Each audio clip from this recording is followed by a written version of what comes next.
कचऱ्याचे डब्बे आहेत, पूर्ण दारूच्या बाटल्याचा खच आहे हा पूर्ण. 100 नंबरचे लोक येतात, पोलीस अधिकारी येतात, काही अधिकारी असे येतात की 100-200 रुपये घेऊन निघून जातात. जे नशेडी गंजेडी एवढे सगळ्यांना इकडे बाहेर काढायचे. ह्या गार्डनच्या बाहेर एक स्कॅनर पाहिजे. डायरेक्ट चाकू दिखाते हैं वॉचमैन को. करता हूँ मैं वाइकर साहब से रिक्वेस्ट करता हूँ, स्थानिक जो आमदार है उनसे भी रिक्वेस्ट करता हूँ की बृहन्मुंबई महानगरपालिकेच्या सद्गुरू वामनराव पै उद्यानात दारुडे आणि नशेडी लोकांचा अड्डा तयार झाला आहे.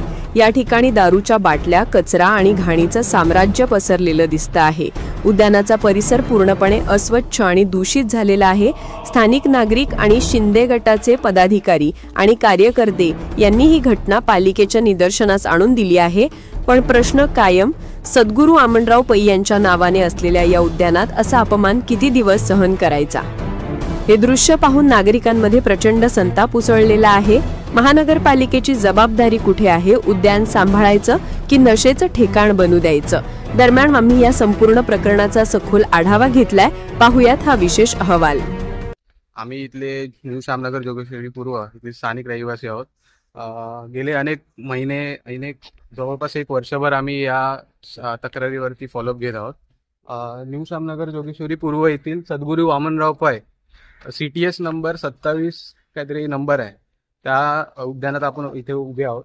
या उद्यानाबाबत आपण गेले अनेक महिने आम्ही तक्रार केली की इथे इथली काही स्थानिक आणि बाहेरची अनेक युवा पिढी येऊ, म्हणजे जवळपास ते 14 ते 18 वर्षाच्या वरची मुलं असतात, ही येऊन बघा, तुम्ही जर बघाल इकडचे कचऱ्याचे डब्बे आहेत, पूर्ण दारूच्या बाटल्याचा खच आहे हा पूर्ण दारूच्या बाटल्याचा खर्च.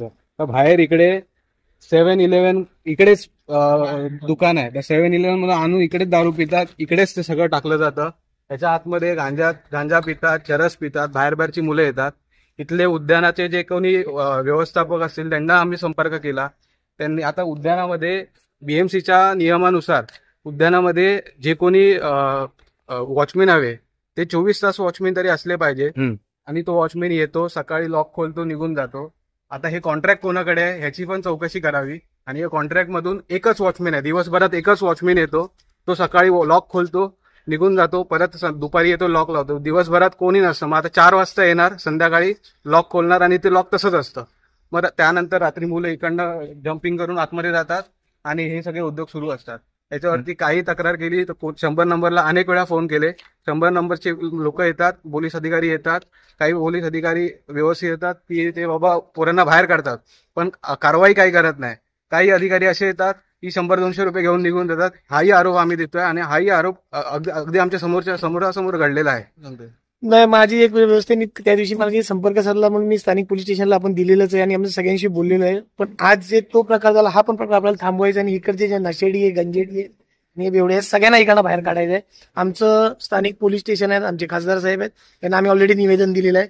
स्थानिक पोलीस आम्हाला एवढंच आहे की तुम्ही आम्हाला सहकार्य करा, गस्त वाढवली पाहिजे. मेन म्हणजे जिथे एक गाडी तुम्ही टायमाला 2-2, 3-3 गाड्या पाठवा, तर रात्री इकडच्या कामगारांना पण धमक्या देतात.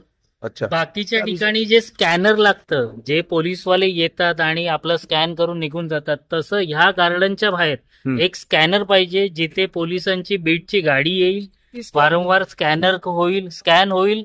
जसं बाकीच्या ठिकाणी आहे, जी रुटीन आहे ती स्कॅन होईल आणि मग ते निघून जातील. जेणेकरून हे जे कोणी आहे जे इथे गार्डन मध्ये ड्रिंक करतात किंवा काही लोक त्रास देतात ते बंद होईल. आमचा युवा सेनाचा प्रॅक्टिस होता, प्रॅक्टिससाठी पण चिन्मय आम्ही ग्राउंड मागले होते आणि ते पण डिनाय केला. आणि आता हे सगळ्या गोष्ट चालू आहे, बियर चालू आहे, ते चालेल. दहीहंडीची प्रॅक्टिस होती, युवा सेनाची प्रॅक्टिस होती, तिथे पण मान्य नाही केला आणि आम्हाला 2दा-3दा हकवलं.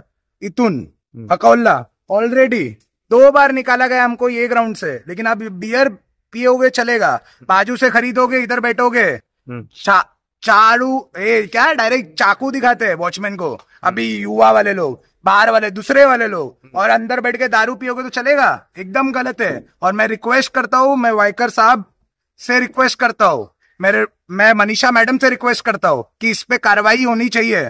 और स्थानिक जो आमदार है उनसे भी रिक्वेस्ट करता हूँ कि इसका देखो कॉन्ट्रैक्ट कौन लिया है. युवा सेना को तुम अगर नहीं दे सकते हो, बाहर वाले लोग आके दारू पी सकते, तो ये मेरे को गलत है.